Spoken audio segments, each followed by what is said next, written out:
तीसरा बिंदु कहता है कि वर्षण और सिंचाई के साथ यदि वर्षा हो जाए या इस मिट्टी को सींच दिया जाए, गीला कर दिया जाए, तो यह बहुत ही चिपचिपी हो जाती है। इसलिए जानते हैं किसान क्या करते हैं? किसान क्या करते हैं, जैसे ही पहली बारिश होती है फटाफट अपने खेतों को जोत लेते हैं। यदि ऐसा किया तो ठीक, नहीं किया तो फिर बाद में इसकी जुताई संभव नहीं होती है, बहुत परेशानी होती है। लेकिन जब ये मिट्टी सूख जाए तो इसमें गहरे दरार उत्पन्न हो जाते हैं, जिसका सबसे बड़ा फायदा क्या होता है कि मिट्टी में काफी गहराई तक वायु संचरण, एयरेशन हो जाता है और इसके परिणाम स्वरूप ये जो मिट्टी है वो बहुत ही अधिक उपजाऊ हो जाती है। अभी आप अपने स्क्रीन पर इन दरारों को देख सकते हैं कि किस प्रकार सूखने से काली मृदा में मोटे और गहरे दरार उत्पन्न हो जाते हैं। बच्चों, अब हम बात करेंगे काली मृदा के रासायनिक गठन के बारे में। तो इसके रासायनिक तत्वों में जो प्रधान तत्व हैं वो है चूना या फिर है लोहांश, फिर है पोटाश, मैग्नीशिया और एल्यूमिना। बच्चों, अब हम बात करेंगे इस मृदा के रासायनिक गठन के बारे में। तो इसमें जो प्रधान तत्व होते हैं उसमें शामिल है चूना, लोहांश, पोटाश, मैग्नीशिया और एल्यूमिना। जिन रासायनिक तत्वों की इस मिट्टी में कमी होती है वो हैं फास्फोरस, नाइट्रोजन और जैव पदार्थ। बच्चों, इस मिट्टी में उगाई जाने वाली सबसे महत्वपूर्ण फसल है कपास। अब अपने स्क्रीन पर आप देख रहे हैं कपास का खेत, फसल पूरी तरह से पककर तैयार, क्यारियों में लगाई हुई फसल और क्यारियों के बीच में आप काली मिट्टी को बड़े ही साफ तौर पर देख पा रहे होंगे। दूसरी फसल गन्ना, इसे भी आप अपने इस स्क्रीन पर देख रहे हैं। साफ से क्यारियों में लगा हुआ गन्ना का फसल, अभी बिल्कुल कुछ दिनों पहले इसका रोपण हुआ है और यहाँ भी काली मिट्टी आपको स्पष्ट रूप से दिख रही है। तीसरी महत्वपूर्ण फसल प्याज। हम सब जानते हैं नासिक प्याज, ललका प्याज, तो ये यही प्याज यहीं से आता है, काली मिट्टी से। फिर है मूंगफली, तीसी, सोयाबीन, सूरजमुखी, ये इसके प्रमुख तिलहन फसल हो गए। गेहूँ, हम लोग सबको ही एमपी का गेहूँ, लाल वाला गेहूँ, ये भी यही काली मिट्टी पर पैदा हुआ गेहूँ होता है।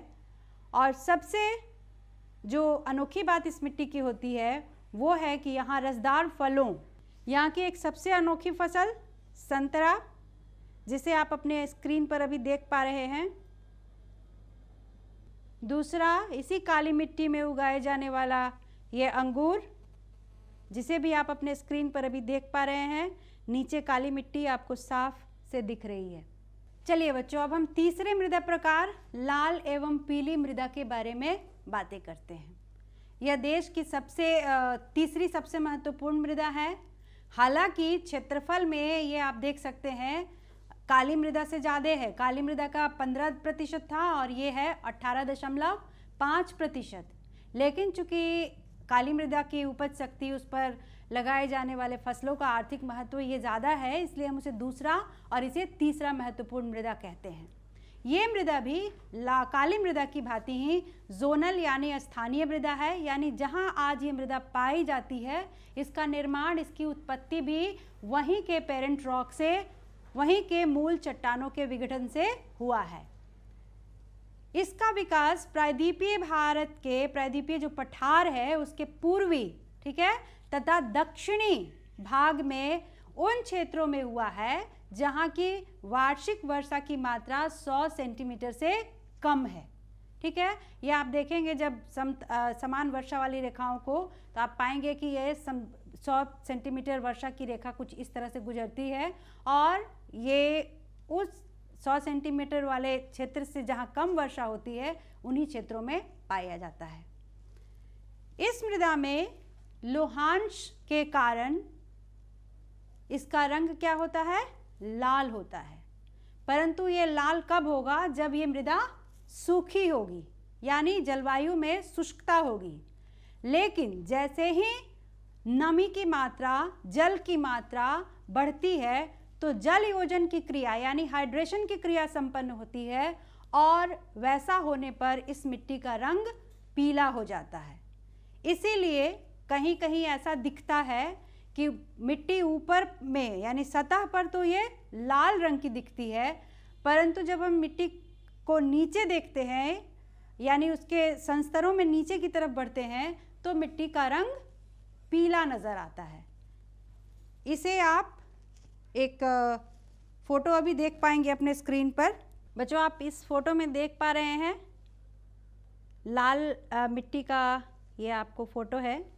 इसमें देख रहे हैं कि मिट्टी कहीं लाल कहीं पीली दोनों जगह दोनों रंग नज़र आ रहा है और ये शुष्कता और हाइड्रेशन के कारण ऐसा संभव है। ये एक दूसरा तस्वीर जो अभी आप अपने स्क्रीन पर देख पा रहे हैं, इसमें भी आपको लाल और पीला रंग इस मिट्टी का साफ नज़र आ रहा है। अब हम बात करेंगे कि इस मिट्टी का निर्माण कैसे होता है। तो बच्चों, इस मिट्टी का निर्माण रवेदार यानी कि क्रिस्टलाइन आग्नेय चट्टानों इग्नियस रॉक्स पर होता है, मतलब उनके विघटन से और उनके रूपांतरण से होता है। इन आग्नेय रवेदार चट्टानों में मुख्य रूप से होता है ग्रेनाइट और नीस। अभी आप अपने स्क्रीन पर ग्रेनाइट की तस्वीरें देख पा रहे हैं।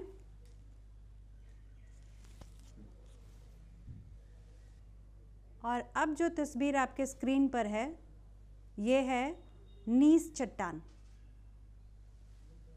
अब इस मृदा का विस्तार कि ये कहाँ कहाँ पाई जाती है इस पर थोड़ी चर्चा कर लें।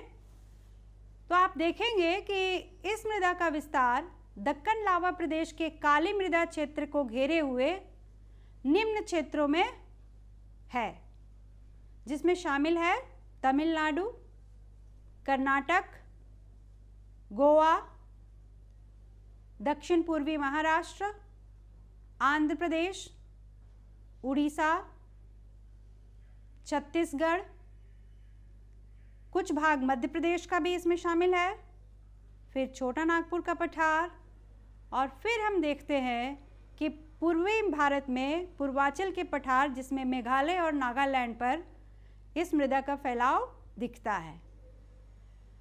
आइए मानचित्र पर ये देखते हैं।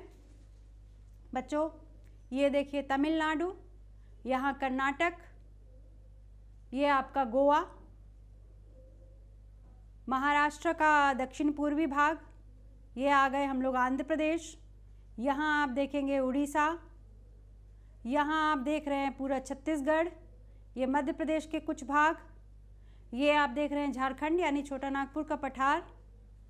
फिर हम चलते हैं पूरब की तरफ, तो यहाँ आप देख पा रहे हैं ये पूर्वांचल में मेघालय और नागालैंड और उसके एडजॉइनिंग स्टेट्स में भी आप देख पा रहे हैं कि लाल और पीली मृदा पाई जाती है।